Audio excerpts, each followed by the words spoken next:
Good morning, students. I hope all of you are very well and you are also watching our online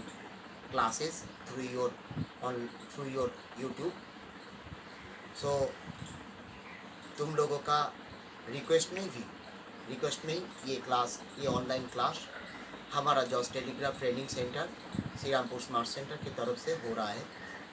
तो तुम भी ये online class तुम लोग देख रहे हो। तुम लोग जो सीपीए सितंबर अक्टूबर सॉरी तुम लोग जो सीपीए अप्रैल में 2020 का जो बैच हो विथ टैली जीएसटी का जो स्टूडेंट हो तुम लोग, तो तुम लोगों का जो ऑनलाइन क्लास में जो चल रहा है वो टैली का सेंटर में जितना तक हम दिखाए थे, उसके बाद नए बहुत सारी ऑप्शन हमारा ऑनलाइन क्लास में हम दिखा दिया है। और तो लास्ट क्लास में जो हुआ था जो और तो उसमें इन्वेंटरी वाउचर में आज जो होगा उसमें इन्वेंटरी वाउचर में क्रेडिट नोट और सेल्स रिटर्न हुआ थे। ठीक है, तो आज जो होगा वो है फिजिकल स्टॉक्स एंट्री। तो फिजिकल स्टॉक एंट्री लिस्ट में ऑल प्लस F10 दबा के होता है, लेकिन पहले इसको समझना है कि फिजिकल स्टॉक्स क्या है।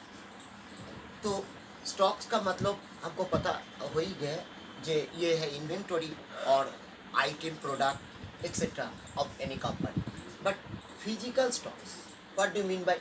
पहले ये जो फिजिकल स्टॉक्स एंट्री टैली में करने के पहले तुमको ये फिजिकल स्टॉक्स एंट्री समझना है। तो तुम ऐसे ये डेफिनेशन लिख सकते हो, if we want to maintain our stocks item properly,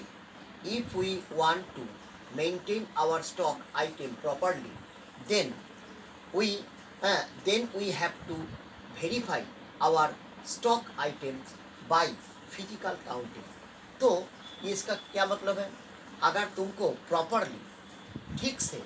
जो तुम्हारा कंपनी का स्टॉक आइटम मेंटेन करना है और वो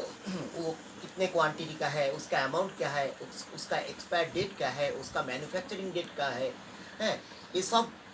सब आइडेंटिफाई करके तुमको ठीक से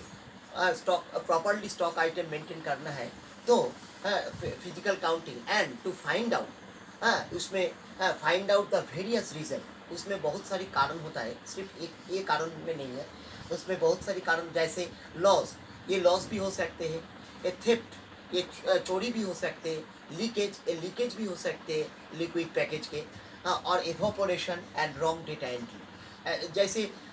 उतना माल है ही नहीं लेकिन फिर से कोई इसको रॉन्ग डेटा एंट्री दिखा के वो माल है इसमें तुमको दिखा दिया है, तो दिखा दिया है, तो इसमें तो इस टाइप का रीज़न के कारण में हमको फिजिकली स्टॉक को वेरिफिकेशन करना है। तो इस स्टॉक वेरिफिकेशन के कौन से ज़रूरत क्या है, ज़रूरत है इसमें उसका स्टॉक वेरिफिकेशन के बाद उसका जो रिपोर्ट आता है वो बहुत सारी रिपोर्ट आता है, जैसे नेम ऑफ स्टॉक्स, उसमें वेरिफिकेशन का बाद कौन सी आइटम का वेरिफिकेशन हो रहा है उसका भी नाम आएगा, बैच और लॉट नंबर, उसका उस आइटम और स्टॉक का बैच और लॉट नंबर क्या है उसका भी पता चल जाता है, उस मैन्युफैक्चरिंग डेट वो कब तैयार हुआ है, हाँ, और एक्सपायर डेट वो कब एक्सपायर होगा, ये बहुत गुरुत्वपूर्ण है और इसीलिए महत्वपूर्ण है और इसीलिए जो अगर ये एक्सपायर डेट हमको आइडेंटिफाई नहीं करना है तो वो स्टॉक हम दोबारा बेच नहीं सकते, इसीलिए तो एक्सपायर डेट हो जाते हैं। तो और उसका क्वांटिटी ऑफ स्टॉक, तो फिजिकली काउंटिंग करने के बाद वो कितने स्टॉक हमारा हाथ में है वो हमको पता चल जाता है।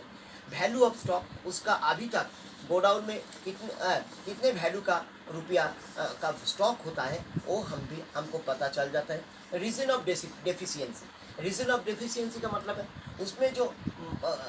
घटा गया है उसका जो नुकसान हुआ है व जितना कम हुआ है स्टॉक का, वो स्टॉक किस कारण में वो नुकसान हुआ है, आइदर लॉस और थीफ, और लीकेज और इवापोरेशन और रॉन्ग डेटा एंट्री। तो ये सब कारण निकाल के आ जाते हैं हमारा सामने। तो इसीलिए हमको कंपनी में फिजिकल स्टॉक्स एंट्री और वेरिफिकेशन ऑफ स्टॉक्स एंट्री को करना है। तो हम टैली में बाद में दिखाएंगे, नेक्स्ट क्लास में दिखाएंगे कि कैसे ये स्टॉक एंट्री करना पड़ता है।